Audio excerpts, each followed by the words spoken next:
മക്കയിൽ നിയമലംഘകരായ 3 ലക്ഷത്തോളം പേർ പിടിയിലായി. വിപുലമായ ക്രമീകരണങ്ങളാണ് ഇത്തവണത്തെ ഹജ്ജിന് മന്ത്രാലയം ഒരുക്കിയിട്ടുള്ളത്.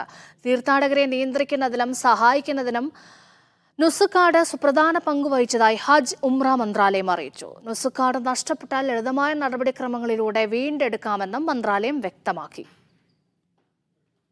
മുൻ വർഷങ്ങളെ അപേക്ഷിച്ച് നിരവധി പുതിയ ക്രമീകരണങ്ങളും സൗകര്യങ്ങളുമാണ് ഇത്തവണ തീർത്ഥാടകർക്കായി ഒരുക്കിയിട്ടുള്ളത്.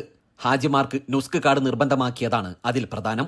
ഹജ്ജ് കർമ്മങ്ങൾ ആരംഭിക്കുന്ന യൗമു തർവിയ എന്നറിയപ്പെടുന്ന ദുൽഹജ്ജ് 8-ന് തീർത്ഥാടകർ മിനയിൽ തങ്ങും.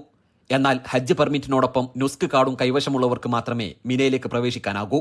പുണ്യസ്ഥലങ്ങളിലെ തിരക്ക് കുറക്കാനും തീർത്ഥാടകരുടെ സഞ്ചാരം സുഗമമാക്കാനും ഈ നിയന്ത്രണത്തിലൂടെ സാധിക്കും.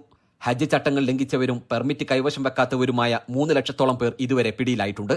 അതിൽ 1,54,000 പേർ സന്ദർശന വിസയിലെത്തിയ വിദേശികളാണ്. ഹജ്ജ് വേളയിൽ ഉടനീളം നുസ്ക് കാർഡ് കൈവശം വെക്കണമെന്ന് അധികൃതർ തീർത്ഥാടകരെ ഓർമ്മിപ്പിച്ചു. കാർഡ് നഷ്ടപ്പെട്ടാൽ ആശങ്കപ്പെടേണ്ടതില്ല. ലളിതമായ നടപടിക്രമങ്ങളിലൂടെ വീണ്ടെടുക്കാവുന്നതാണ്. നുസ്ക് ആപ്ലിക്കേഷനിലുള്ള കാർഡിന്റെ ഡിജിറ്റൽ പതിപ്പ് അധികൃതർക്ക് മുന്നിൽ ഹാജരാക്കിയാൽ പുതിയ കാർഡ് ലഭിക്കും. ഇതിനായി തീർത്ഥാടകൻ നേരിട്ട് പോകേണ്ടതില്ല. ഗ്രൂപ്പ് അമീറിനെയോ ലീഡറെയോ ചുമതലപ്പെടുത്താമെന്നും മന്ത്രാലയം വ്യക്തമാക്കി.